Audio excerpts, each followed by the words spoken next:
The Diamondbacks are better than ever and worse than ever. But is the positive enough to outweigh the negative in this 4.5 game deficit?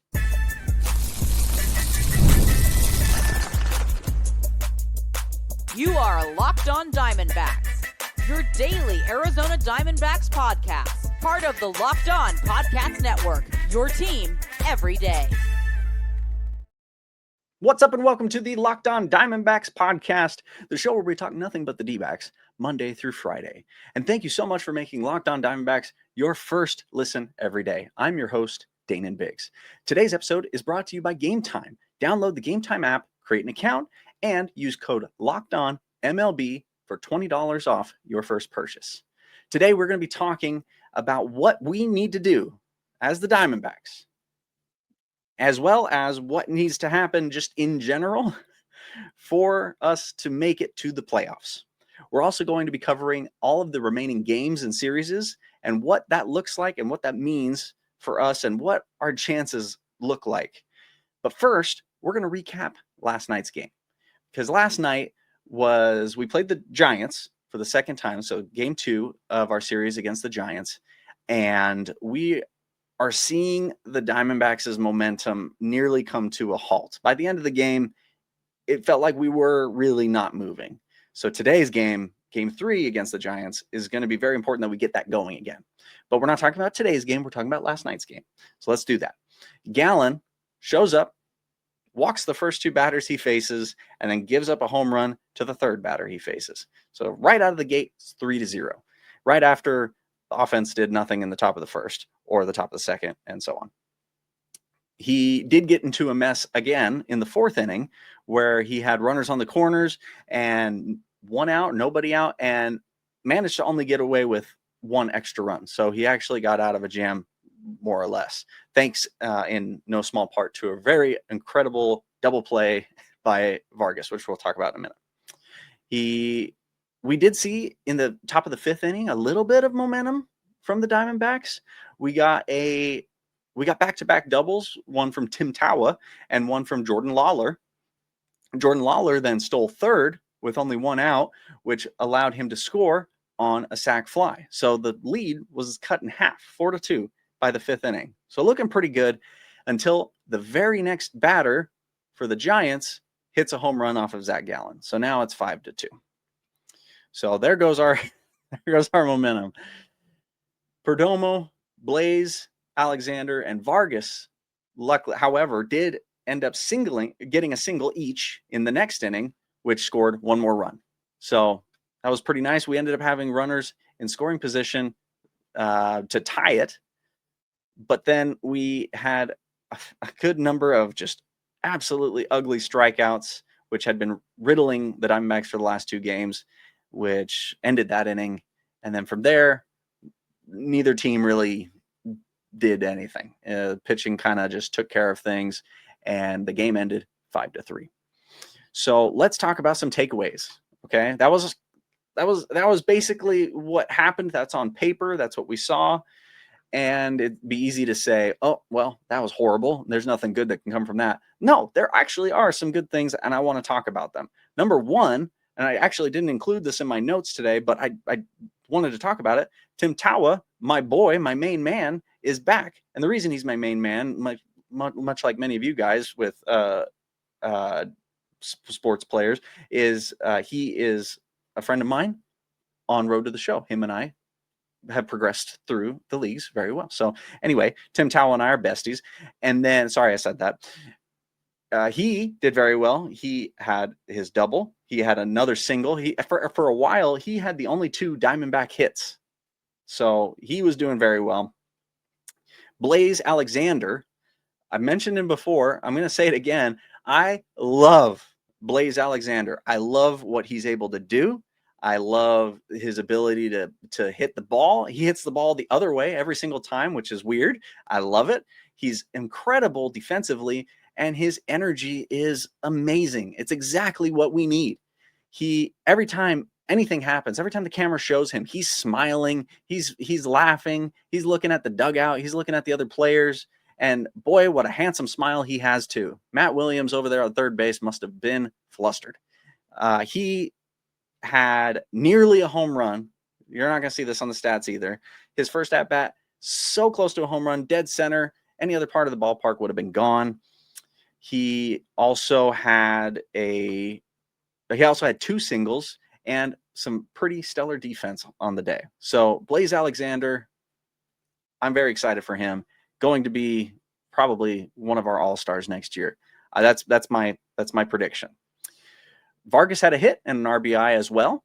He also, like I mentioned, had a really awesome double play. If you didn't see it, runner on first, the Giants had just scored, so they had a bunch of momentum, only one out, and a liner on the ground down the right field line, but he dives, stops it, and then smacks first base with his glove, and then throws it over to second to get the second out. It was so cool, so fun to watch. Vargas has been doing very well at first, even though he's the default first baseman. He's actually doing quite a good job. So I'm liking Vargas there at first. Jordan Lawler, oh my gosh, he hit 100 today. His batting average finally got into the triple digits, and he did so with an RBI double that scored the first run of the game. Scored Tawa. He also he almost had another extra base hit that was robbed by an excellent play at third, but he hit a liner down the third base line that was caught in a very impressive play. So almost 2 doubles for Lawler.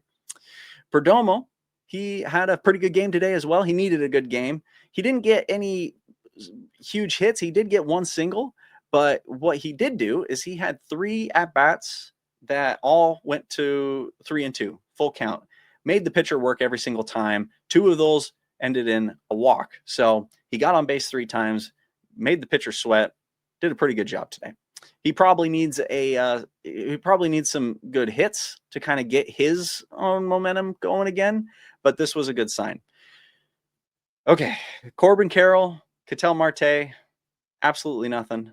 They accounted for 9 outs. And so that was not a good. The 2 of that means that the 2 of them accounted for a third of the outs from the game today, and they're our best players. So that's definitely not a good thing to see. And I want to talk about that a little bit more in the next segment. So I'm going to move on from there, but we are going to talk more about that. Some fun things. Zach Gallen, he pitched 6 2/3 innings. He made it into the 7th inning.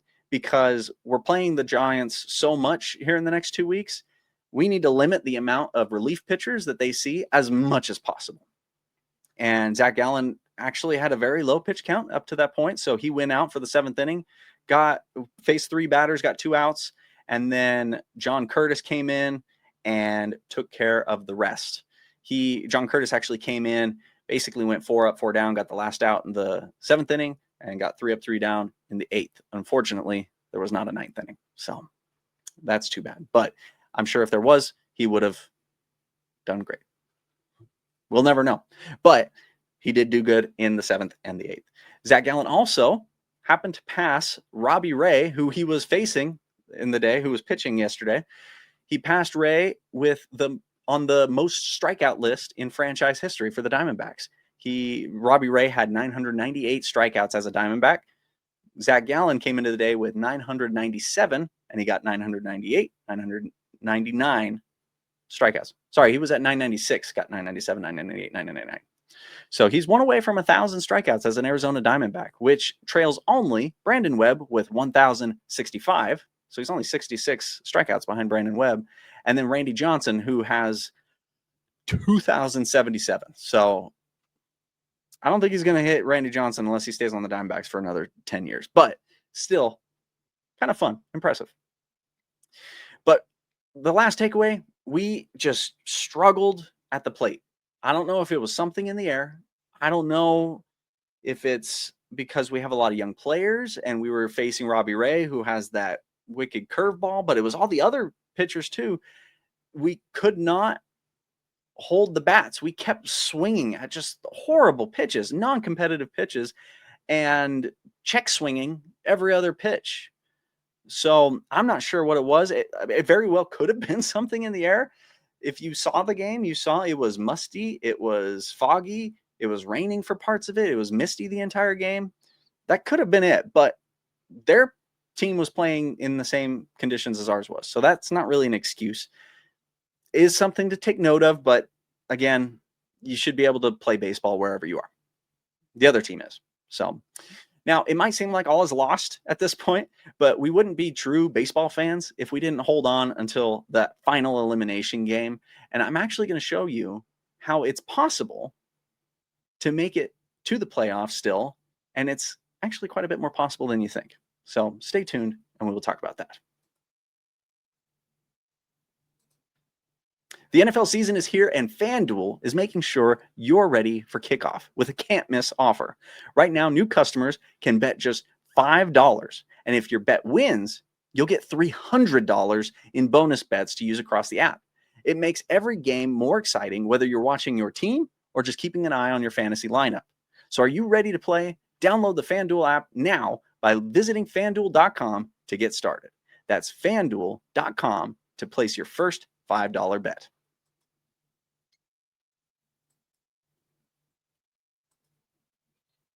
You've probably seen a million ads for hair growth products and thought, sure, like that actually works. There's so many products out there and it's hard to know which ones are actually going to do anything. That's why you should give Nutrafol a closer look.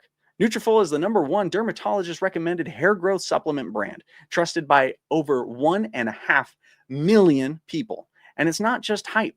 This is a supplement clinically tested that targets the root causes of thinning and shedding with a proactive approach. And you can feel good about it knowing that Nutrafol is NSF certified and backed by peer-reviewed studies. See thicker, stronger hair with less shedding in just 3 to 6 months with Nutrafol. For a limited time, Nutrafol is offering Locked On MLB listeners $10 off your first month subscription and free shipping when you go to Nutrafol.com and enter the promo code LOCKEDONMLB. That's Nutrafol.com, promo code LOCKEDONMLB.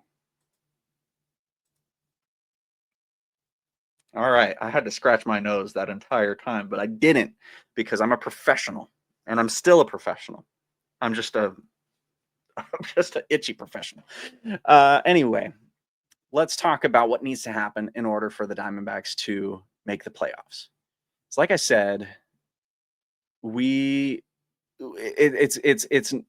clearly fighting an uphill battle here. We have been, but a handful of things have happened. The everything is working out in such a way that it's still possible, and it's actually more possible than you think, assuming these things happen.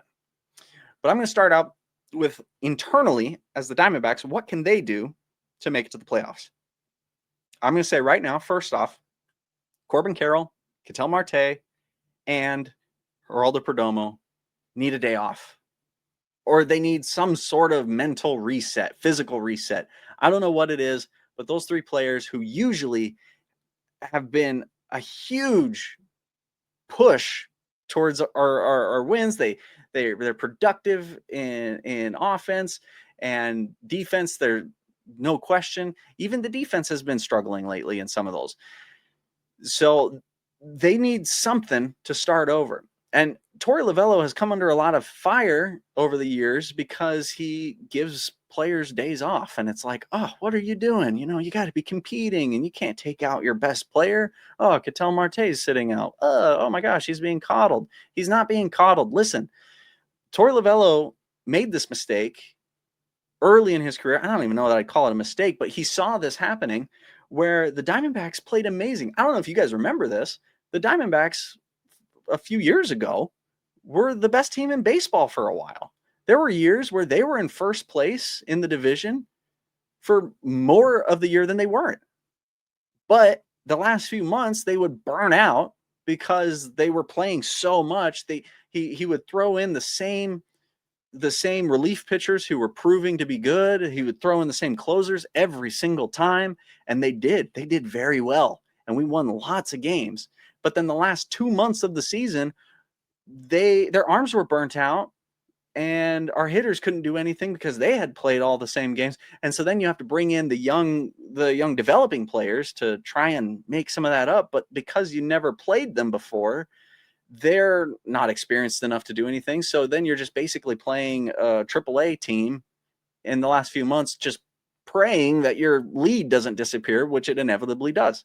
And that's what was happening. So what did Torey Lovullo do is he started strategically giving his players breaks in order to not overwork them so that they could go and play longer in the season. And that's what happened in 2023. Last year, the Diamondbacks, after the All-Star break, were killing it. We didn't make it because that's baseball, and we did drop the ball towards the end of the season, but we were not nearly as burnt out as we were before we started doing that. So the Diamondbacks look a lot stronger in the second half of the season now because Lovullo's been doing that. So I am a big advocate for what Torey Lovullo does there. I'm not a big advocate for the specific call that Lovullo had today to take out Jordan Lawlar. Yesterday, I should say, not today. Yesterday, Jordan Lawlar nearly hits a double, but gets robbed. That's fine. But then he does hit a double, gets an RBI double, steals a base. He's going doing great. Very next at bat, pulled him, put in Del Castillo, who I like. Del Castillo, I think he's very good. But it was, oh, okay, well, they swapped out their lefty for a righty, so I'm going to swap out my righty for a lefty. It's just so algorithm, computer, analytics based feeling. And he did this twice. He did that with Jordan Lawlar, took him out, and then he did it with Tim Tawa and took him out, replaced him with Jake McCarthy, which Jake McCarthy I really like, and I'm excited to see him develop, but I don't really like. Between him and Tim Tawa, who had 2 hits up to that point, a single and a double, I wanted Tawa to stay in. Luckily, McCarthy did get a base hit, so that actually did work out. But with Del Castillo, that didn't really work out. And I feel like that was a really kind of important moment right there, that Jordan Lawlar really could have made an impact, and that would have strengthened his resolve and the team's resolve. And I think that really would have worked out. So I think that the decision to make that, whether it was Torey Lovullo's or somebody else's, I don't know the specifics, whoever's decision that was, I think that was a bad decision, including the Jake McCarthy for Tim Tawa decision. I think that was a bad decision. It did work out, but I still think not so good.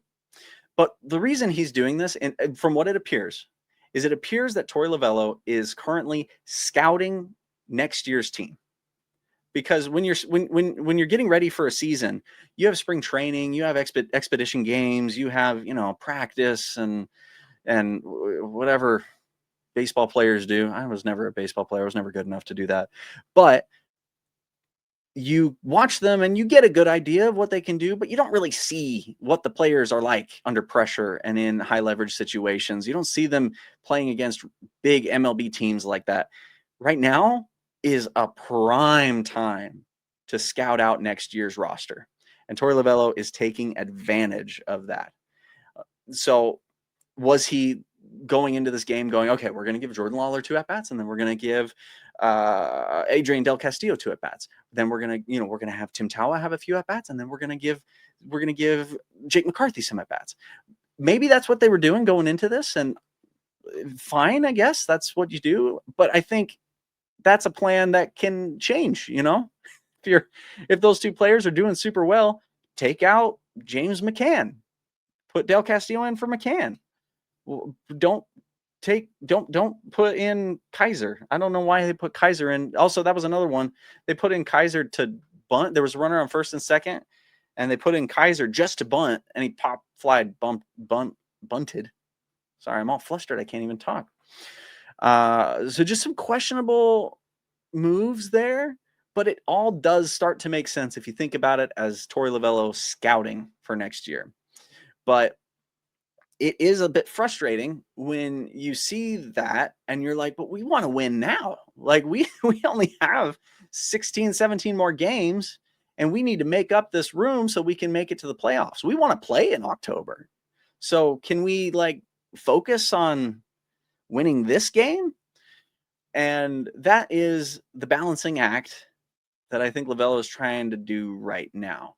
And the thing is up last week and the week before, he'd seen success in putting in different players and moving the roster around a bit.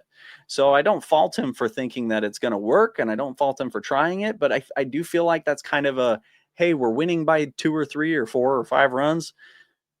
Okay, yeah, let's put in Connor Kaiser. Let's put in Jake McCarthy. Let's do this. Let's do that. Whatever. I think when we're down by 2 runs in a kind of a make or break series, I feel like that is the time to put your best foot forward. But that's my outside opinion. Like I said, I'm not good enough to play baseball. I'm just good enough to watch and talk about it. So what needs to happen outside of the Diamondbacks organization? Well, let's look at what happened last night. The Mets and the Cardinals both lost. The Mets losing is such a lifeline for us right now. We have yet to lose any ground. We've lost 3 games in a row. The Mets have lost 4 games in a row. And they're still the ones that hold the final wild card spot. So the wild card race isn't really, it's not staying stagnant. All the next people coming up are moving closer and closer. If you're just listening to that, I was just making really awkward hand gestures. You actually didn't miss anything. I regret it instantly. The Giants and the Reds did win, so we now trail the Giants by 2.5 games, and the Reds are also ahead of us. So we are not falling behind the front runner, but we are falling behind all the other people. We need to win today. We need to win today, not just because obviously, we need to put a W in the bracket and we can only lose so many more games. We need to win today because our momentum is gone, and we have a day off tomorrow, and then we're facing the Twins after that.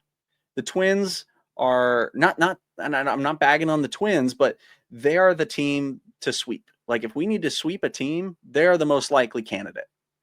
They have the worst record of all the teams we're facing for the rest of the year. So if we win today, then we stop that downward falling. We get a little bit of momentum back. We get our day off. Maybe we sit Corbin Carroll today. Maybe we sit Marte today, whatever. They get a little bit extra of a break. We go into Minnesota. We win that series. Maybe we sweep that series. Now we've won 4 games in a row, and we're back at home facing the Giants again, but this time on our turf. And hopefully the problem is that it's all foggy and stuff, because if that is the problem, then we go to Chase Field. That's not a problem anymore. We kick butt, and now we're back at or above the Giants. So, and then just like that, we're back in it.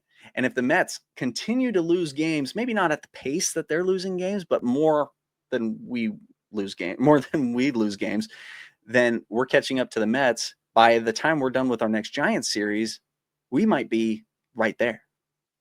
So it's absolutely possible. It's so possible, it's ridiculous if a lot of things go right. So again, wouldn't be a true baseball fan if I didn't think like that. So let's go ahead and look at the rest of our schedule and determine if all of that is actually feasible. We're also going to look at the schedule for the Giants, who appear to be the team to beat in order to make the playoffs. But we're going to talk about that here in just a second. There's nothing like catching a baseball game live. The energy, the crowd, the chance to see your team in person, but actually getting tickets, that's the tough part. Queues, login screens, surprise fees, it takes all the fun out of it. That's why I use Game Time, the app that gives the advantage back to fans. Game Time is fast, easy, and backed by the Game Time guarantee. You'll always get 100% authentic tickets delivered on time and at the best price. Plus, all fees are included, so the price you see is the price you pay. Honestly, it's the easiest, fastest, and cheapest way I've ever seen to get my tickets. Download the Game Time app, create an account, and use code LOCKEDONMLB for $20 off your first purchase. Terms apply. Again, the promo code is LOCKEDONMLB, LOCKEDONMLB, all one word, for $20 off. Swipe, tap, ticket, go. Download Game Time today. We have 16 remaining games. We're only down by 4.5, which If you really know baseball, you know sports, you know that is a huge amount for only 16 games. But let's take a look at what we got. So we have one more game against the Giants this afternoon. We need to win that game. It's likely that we could win it, especially if Eduardo Rodriguez pitches like he has in the last 2 appearances. We're facing rookie Carson Seymour, who is a rookie and has an ERA up there in the 4s, and so, which he's only pitched, I think, 12 games. So it's not a super big sample size, but maybe we'll have him figured out. It's earlier in the day. There's likely to be a lot less rain and fog and everything in the air. So hopefully that we get a break there. Speaking of, we'll have a break right after that. A 1-day break followed by a 3-game series at Minnesota against the Twins. Again, if there's a series we're going to sweep, that's the one that makes the most sense to me. Not that it's going to happen, because again, any team can beat any team, but Minnesota Twins have a losing record worse than ours, and they're not competing really anymore at this point. After that, we come back home, directly home, to face the Giants in another 3-game series. This time it's at home, and I'm going to talk about the Giants schedule here in just a second, because that's important. Remember that. Following that, we're going to have another day break, followed by a 3-game series against the Phillies. That is going to be a tough series. But if we can win the series against the Phillies, let's say we have the momentum again. We're coming off of a win against the Giants and the Twins, one series, and then we're coming against the Phillies. I'm not counting on us sweeping the Phillies by any means, but a win against the Phillies, 2 out of 3, would not only help us in the race, but also give us a huge boost in morale when it comes to actually playing in the playoffs. Because I think by then we'll know if we're out or if we're still like in the race. So there's a good chance, hopefully not, but there's a chance that we'll make it to that series and already know, oh, we're not going to make it. So hopefully that's not the case, but hopefully it's, hey, we are still super in this. Let's go. We have another break, and then we're facing the Dodgers also at home, 3-game series against them. By the way, the Phillies, the Dodgers, and the Padres at this point are all going to be in. So they will still be competing because they want, they don't want to be stiff and they want to stay loose, but that is something to take note of. And then following the Dodgers, we are going straight to San Diego to play a 3-game series there. So today against the Giants, 3 games against Minnesota, another 3 games against the Giants, Phillies, Dodgers, Padres. If we can get through today, Minnesota, and then the Giants back here at home with a winning record, that bodes well for us, especially if the Mets continue to do poorly. Because we have the Mets and then the Giants, which we have this really cool thing. We have this ability to guarantee that the Giants lose at least 4 more games. And that's called us beating them 4 times. And we're not down by more than 4 games against them. So if we can win 3 of those next 4 games against the Giants, then that puts us above them. So, or at least within half a game. That's embarrassing, but we're almost done, and my brain is starting to get a little bit fried from all of this. Then we have the Phillies, Dodgers, and Padres, which by the time we get there, I think we'll know if we're getting close or not. But we will need to play hard against those. Those are going to be 3 difficult series. But if we can come across and play well in those series, and that does get us into the postseason, we're going on to the postseason pretty strong, and we'll probably be facing the Dodgers in the first round, which if we just beat the Dodgers, that helps. Also, we did pretty well last time when we played the Dodgers in the playoffs. The Giants, after they play us today, they are going, speaking of the Dodgers, to play the Dodgers and in a 3-game series. Then they're coming to Chase Field to play the Diamondbacks in a 3-game series. Then they're going to play LA again in a 4-game series. So they have 7 games against the Dodgers. I've never rooted for the Dodgers, but I think I'm rooting for them right here. Then they face St. Louis, which again, they're tied with us, to give you an idea of where they are in the standings. So they're going to be playing hard as well. And then their final series is against Colorado. I did look it up. Colorado is not one of those teams that they struggle with, unfortunately. So that's probably going to be a fairly easy series for them. But if we're lucky, we've already made it and we're good. So we've already kicked them out. Later today, we have a final game, as I mentioned, in San Francisco, where Eduardo Rodriguez will take on the rookie Carson Seymour. I will be back here first thing tomorrow morning, so be sure to subscribe if you haven't already. We're on YouTube if you want to be able to see my beautiful face, if you're just listening to this. And we're also on all the places, every other place where you get your podcasts. If you're watching this and you're like, I'm sick of seeing your face, you can go any of those places and listen. If you want to see more of me, you can find more of my YouTube channels and various projects at slackshack.tv. That's my production company. Go check that out, slackshack.tv, and hang out with me a little bit more. Thank you for making Locked On Diamondbacks your first listen every day. For your second listen, find the all-night Locked On MLB Game Night. Every game, every night, until a World Series champion is crowned. Get local analysis on a national scale. Find MLB Game Night on Locked On MLB on YouTube or wherever you listen to your podcasts. My name is Dana Biggs, and we will see you guys tomorrow.